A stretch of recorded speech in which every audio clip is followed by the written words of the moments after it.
Live from sunny Live Oak, Florida, it's the Pro Arms Podcast.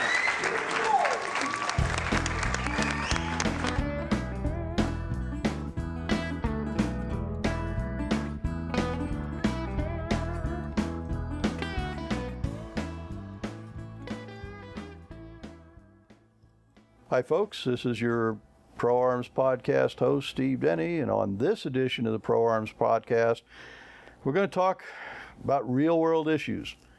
From time to time, as you know, we keep on the lookout for actual shooting situations, actual confrontations, actual problems that have been successfully resolved, or even things that haven't gone the way we'd like. There's always good lessons to learn from anything that comes our way, and we're always happy to share in the spirit of informing, educating, and helping you prepare yourself.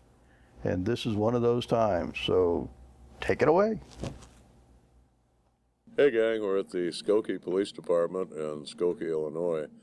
And with us is not only the survivor, but the victor of one of the most famous gunfights in law enforcement in recent years, Sergeant Tim Gramins of Skokie PD. Tim, welcome to the Pro Arms Podcast.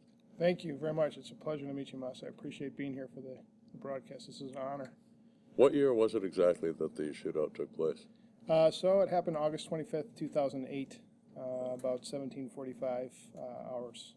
Okay. So what were the lighting conditions? Still daylight, daylight. Yeah. Summertime, daylight, beautiful day, sunny, nice day. Now, to set the stage, when this happened, you were already a longtime police firearms and tactics instructor and SWAT team leader. Is that correct? That is correct, yes.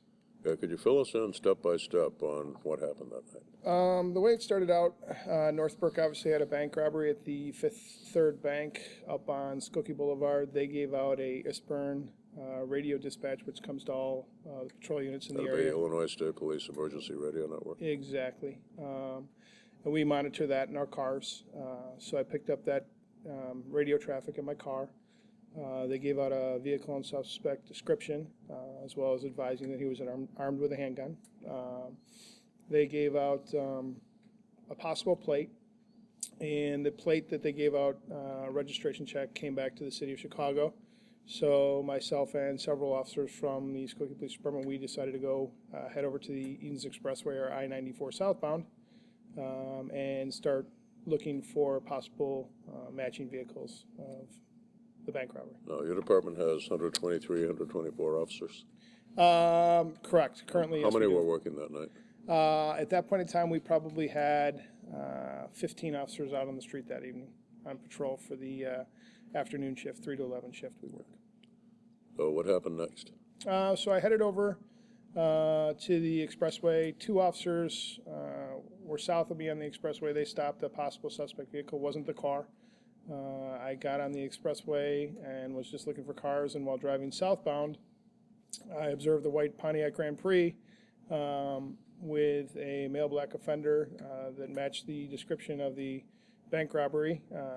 When I was driving, he actually looked right over to the left of me, kind of gave that look of, oh boy, here's the police look, and then he proceeded to accelerate in the center lane, travel at a high rate of speed southbound on the expressway.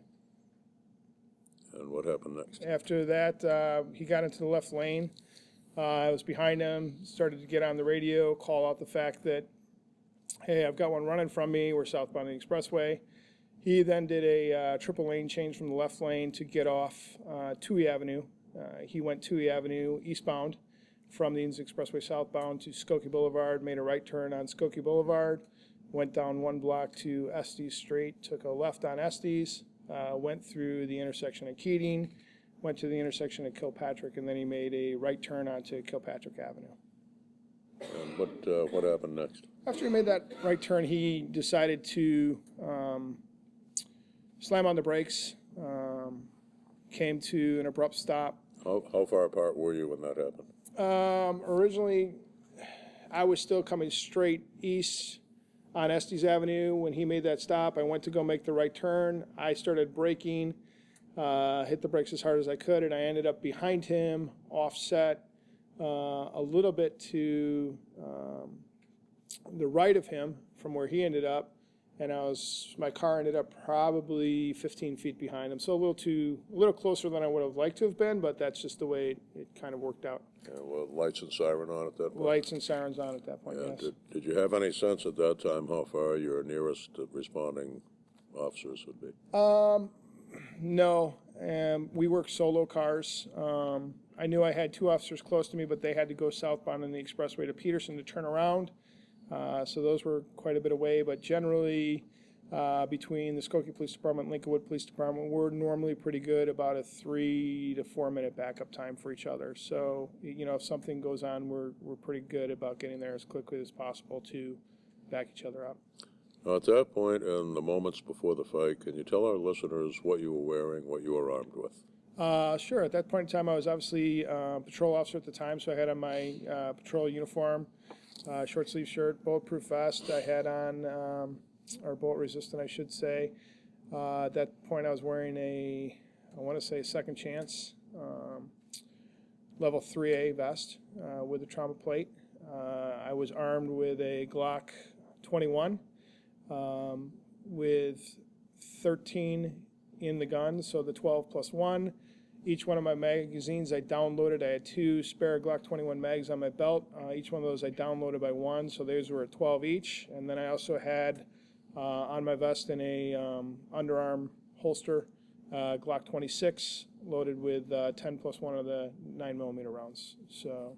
What was the rationale of downloading the mags by 1? For the 21, I had them downloaded by 1 because oftentimes I would find just in reloading, everything else with that 13th round in that Glock made, sometimes inserting the mag, you wouldn't get a full insertion and then you wouldn't have a round feed. So I found better reliability just downloading with the 1 to 12 for consistent feeds on reloads and everything else like that. So that was my thought process on that. And that's why, I used that practice on my Glock 21 mags, the 45 mags. What did you have available for long guns? So for long guns, I had a Remington 870 with 5 rounds of Remington slug in the rack above my head inside the vehicle. Since I was a member of our SWAT team, our Tactical Intervention Unit, we call it, I carried my AR-15, which was in the trunk. I had that loaded with 5 30-round mags in the case, as well as 1 30-round mag in the gun, but they were both in the trunk at the time, so. No good to me, which you learn quickly. In my duty bag, I also had 2 extra Glock 21 magazines, both loaded with 12 more rounds each of the 45. And I had a spare box of 50. The 230 grain Spear Gold Dots was the 45 round we carried. I had that in my duty bag at the time, but those aren't going to be any good to you either. So you learn that really quickly, that if it's not on, you forget about it. It sounds like your department had a fairly liberal policy on handgun choice. Yes, they actually are really good to the officers here with handgun choice. We're actually allowed to pick our weapon as long as it's one of 5 manufacturers. So we're authorized, like Glock is authorized, Smith & Wesson's are authorized, Beretta's authorized, Sig Sauer's authorized. And then for smaller caliber rounds, we're able to get into the Walthers, the cars as well. But for patrol duty use, we're pretty much limited to the Sig Sauer, Beretta, Smith & Wesson, and Glock. And we were able to choose our round. We're carrying the Spear Gold Dot in all our duty rounds for the 45, 40, and 9, but we're able to choose which weapon system we want to use, be it a 9, a 40, or a 45 on our ammunition choice, as long as we're carrying the duty rounds issued by the department, which is the Spear Gold Dots. So you've come to a stop probably 15 feet behind the fugitive vehicle. Correct. So when I come to that stop, he is already exiting his vehicle right away, recognizing as his right arm swings up over the open car door that he's coming out at me with a handgun, silver handgun, didn't know at the time what it was. First 4 rounds he got off. I remember those clear as day because he had those off before I was up in the fight. That wasn't a comfortable feeling. Still trying to, obviously I always wear my seatbelt, very important that officers do. Getting my seatbelt off, drawing out my holster and coming up and engaging him. It was in that sequence, release seatbelt, then draw. Release seatbelt. I reach over with my left hand, reach across, at the same time reaching down with my right hand to be drawing. So that actually happened really quick, no issue. Trained it. We've done it.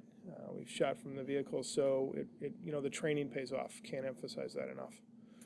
Absolutely. So you've drawn your Glock. He's running back at me shooting. The first 4 he got off without me shooting back. And then right away, this is also where training comes in. I just engaged him through the windshield of my vehicle.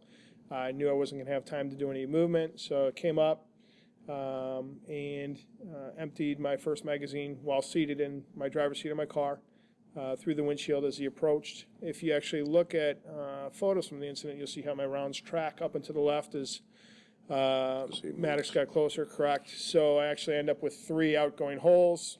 So it was about 4 rounds through each hole before he ended up getting right along next to my driver's side door. Yeah, now, as he came toward you shooting, was he shooting one-handed, two-handed? Mainly one-handed as he was running. Pretty much the whole time it was one-handed. He got up to the driver's side door, emptied the last one through my window, driver's side window on the door. And then it was, a good thing for both of us that we had a simultaneous reload situation. So when that happened, he actually ran back. I lost sight of him a little bit because I was exiting my car, getting out of there.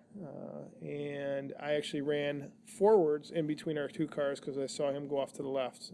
So I went forward between our 2 cars, did my reload on the move. I ended up on the back passenger side of his vehicle, which I think worked out really well for me because he, I believe, and I'm not sure, went into his vehicle, retrieved a second handgun. Now, that was during the point of the reload? Correct.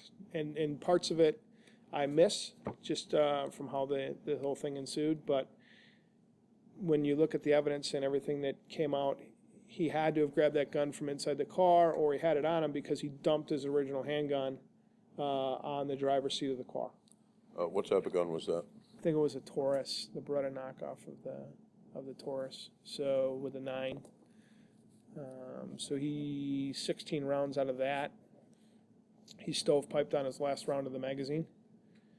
And then the next one was a Bursa 380 that he was shooting at with me the second time.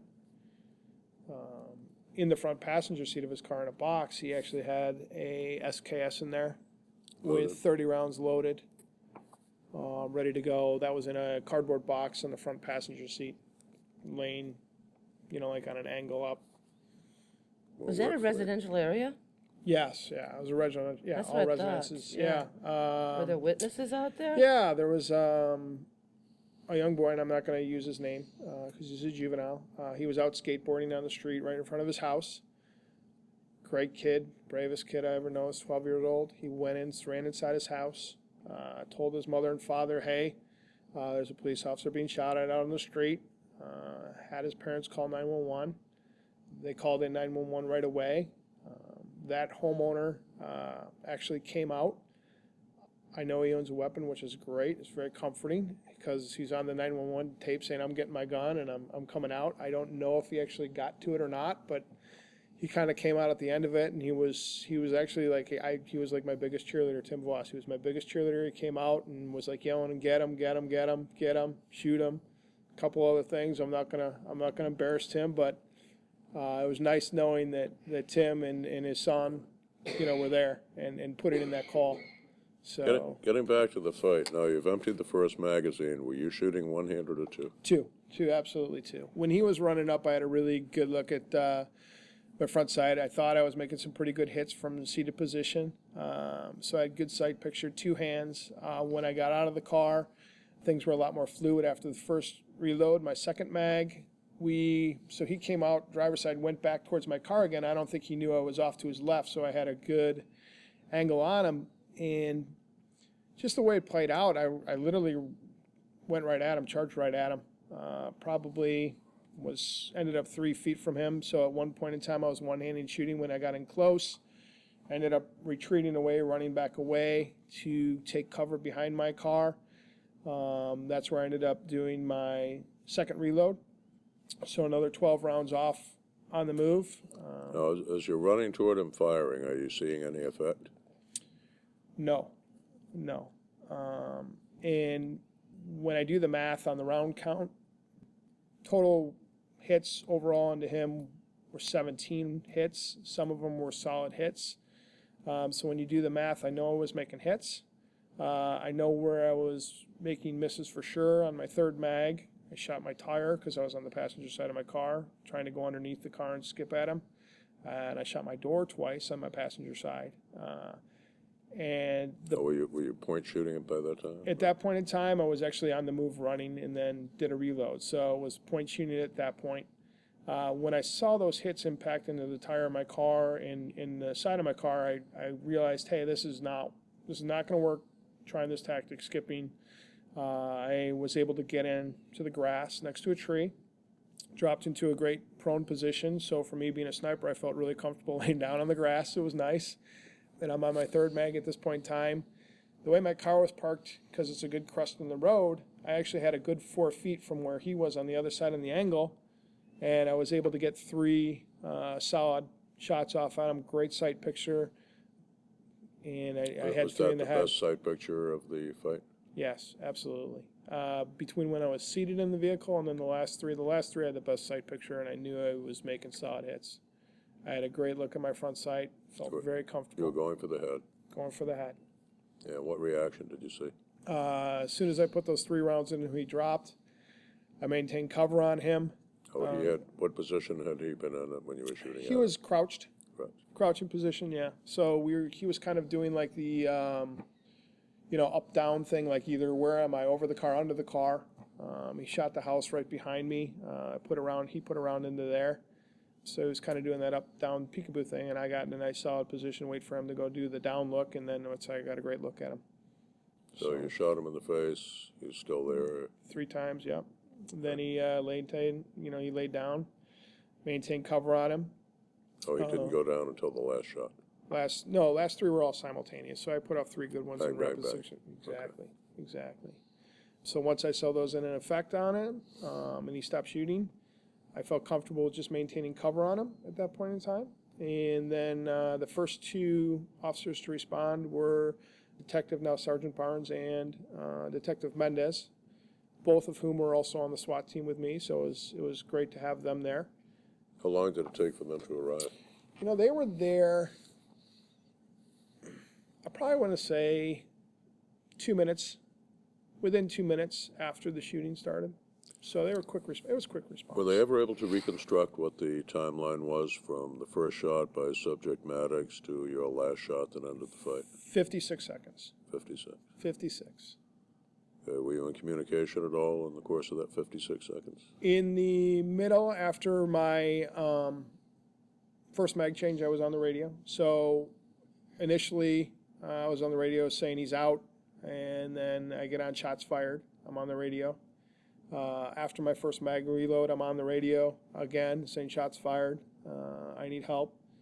And so twice during the gunfight, I was on the radio. No, I understand you were wounded also. I got fragment in my left shin, so I think it was something that he skipped off the pavement or whatever, but that went in my left shin, but that was it. Wasn't too bad. Had a little bit of stiffness in my head, neck, and shoulders, and I'm not sure what that was from, if it was from coming out of the car, whatever. But other than that, I was fine. Were you aware during it of any tunnel vision, auditory exclusion?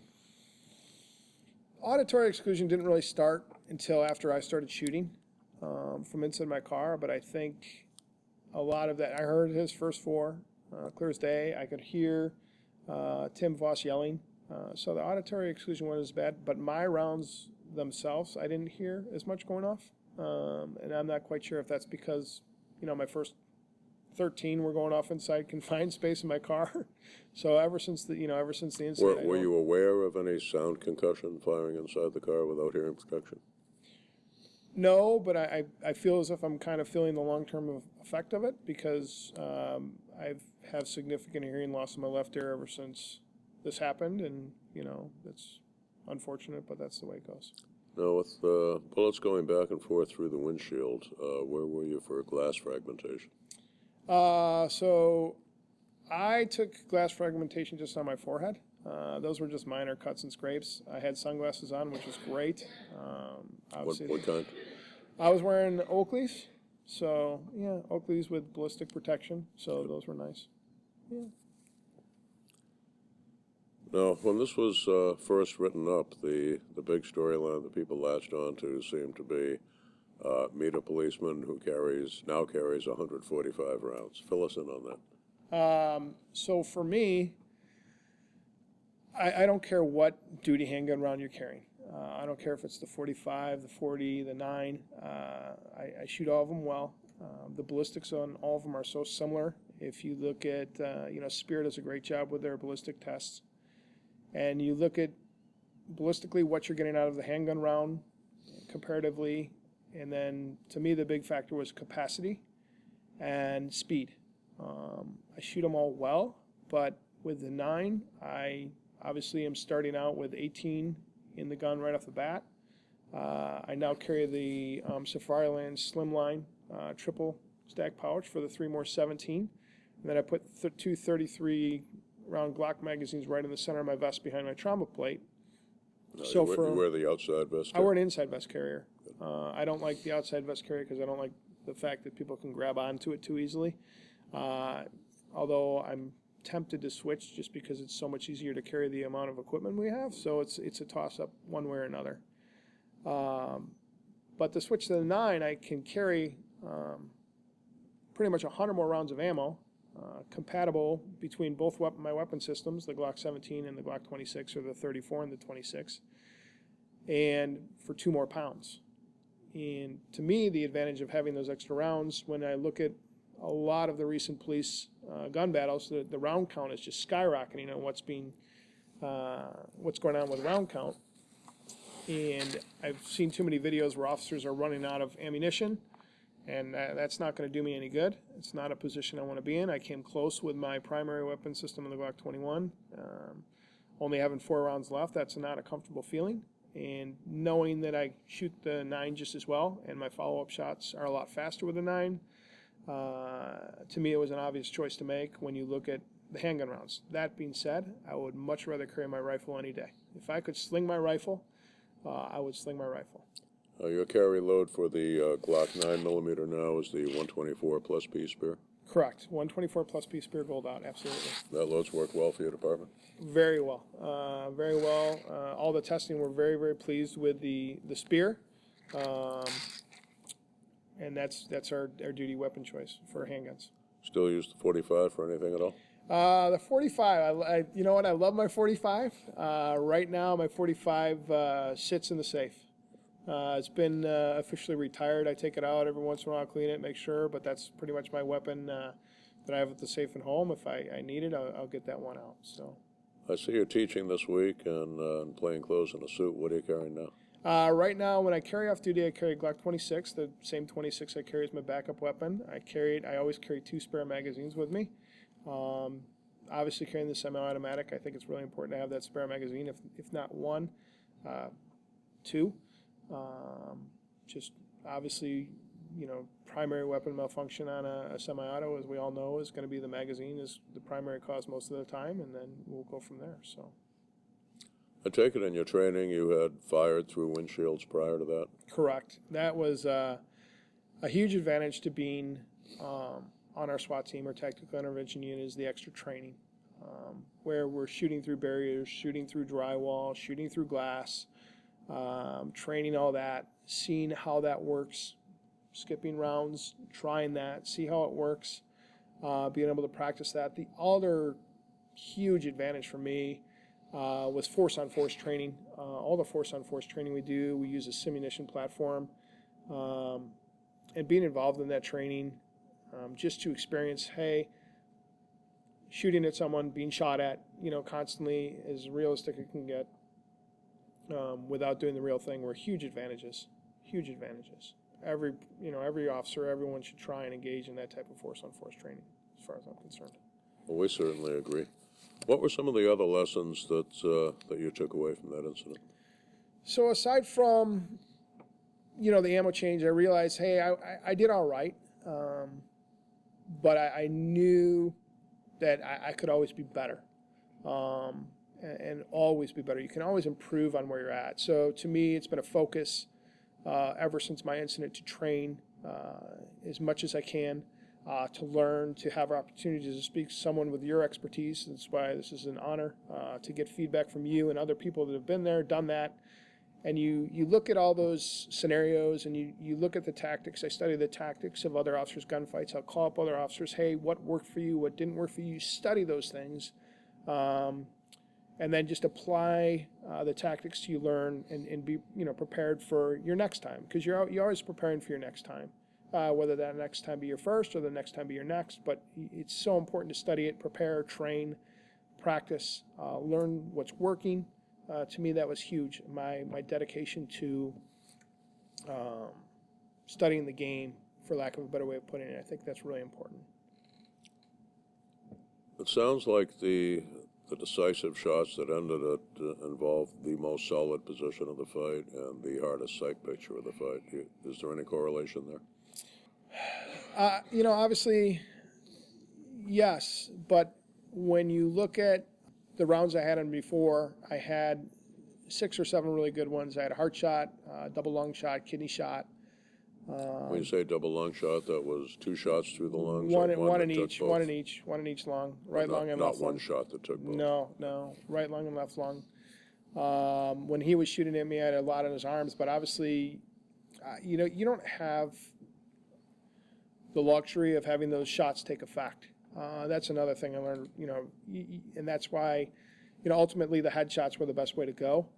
Another lesson learned: the sooner I can get a headshot, to me, I'm going to try and take that headshot as quick as possible. Because you need to, with a handgun, ballistically we're not where we need to be, but let's apply the handgun, if that's your weapon system, to your advantage and take the headshot, if you've got it, to try and end the fight as quickly as possible, because it's just not a comfortable feeling having someone, even though or I didn't know, obviously, at the time, that this person probably was going to die, but he's still shooting at me. So take the headshot and try and end the game as quickly as possible. It's much safer for you. Now, you've had a chance now to go over the autopsy. How much longer do the docs think he would have been able to stay on his feet? Hard to say. If I hadn't taken those headshots, I would not have been surprised if at the hospital, with modern medicine and the survivability rate of gunfights now, I think that he probably would have lived. And obviously I'm just giving a sheer opinion on that, but looking at the autopsy, looking at the round placement on the hits on the body, he should have stopped fighting. Should have, but that just didn't work. Apparently he didn't read the book. No. So, and that's where, I'm a hunter. I love to hunt deer. And having been a hunter, you realize the effects of, hey, where your shot placement is on that animal. It's the same thing with the human. The animals don't, when you're shooting a deer, obviously it's not always going to drop instantaneously for you. And obviously, knowing that helps you if you have to be put in the position to shoot a human being. What was his toxicology screen? He was clear. No alcohol, no drugs. What was his history? Oh, he had a pretty good history, pretty extensive. Gangster disciple, pretty good rap sheet. I don't recall exactly what it is at the time, but he had several arrests. And the weapons he had, from what I'm told, and I haven't quite confirmed this, but I'm told that the weapons that he had were tied to 4 homicides in the city of Chicago. So I don't know if he, was the offender of those or not, but that's what I was told. Obviously, he was being looked at. The FBI and Northbrook PD knew of him. He had robbed the same bank 6 to 8 months prior. They knew of him. They had actually interviewed him the week before. He went and robbed the bank again. He had told friends of his from the interview afterwards that there was no way, if he got stopped by a cop, he was going to kill the cop. There was no way he was going back to jail. So, and that's all stuff that I get to learn afterwards that, you're not really happy about. Obviously, everyone, you have to put together a solid case to ensure prosecution of offenders, which at times is frustrating, because here this is, an offender that law enforcement agencies know about, yet he's still out on the street, and that happens a lot. But we have to abide by, the Constitution, put together a solid case where we're going to put people in jail. Proof beyond a reasonable doubt, is a difficult standard, but it's important. There's obviously a lot going through your mind as those 56 seconds unfolded. Tell our listeners what some of those thoughts were. I know you mentioned that you had flashed back to your son who was having a birthday. Yeah, it was my son's birthday that day. So right before this happened, I was actually trying to get out of my squad car, going to Stroll and pick him up Star Wars Lego game that he wanted for his birthday. He was turning 8. But so during the middle of it, you kind of realize what's going on. And I don't like to lose. And I certainly wasn't going to lose on that day because I wanted to go home. I wanted to go home for my son's birthday. So that's important. You gotta fight for something. That's very important. Tim, thank you so much for sharing your experiences with our listeners. My pleasure. Well, there you have it. We hope that you were able to take something useful away from the experiences of others. We hope fervently that you actually never have to deal with anything like that yourself. But on the other hand, this is one of those cases where a little bit of inoculation can go a long way when the disease does hit. So if you have any time to think over how this could apply to your particular situation or your experiences, we're glad to help, glad you were able to listen and share this information with us. And we very much appreciate the people who take the time to sit down and talk about their situations with us, because, you know, we don't want it all happen to everybody. So, hey, take advantage, learn what we can, and prepare. Stay prepared, folks. Stay safe. Thanks for joining us for the Pro Arms Podcast.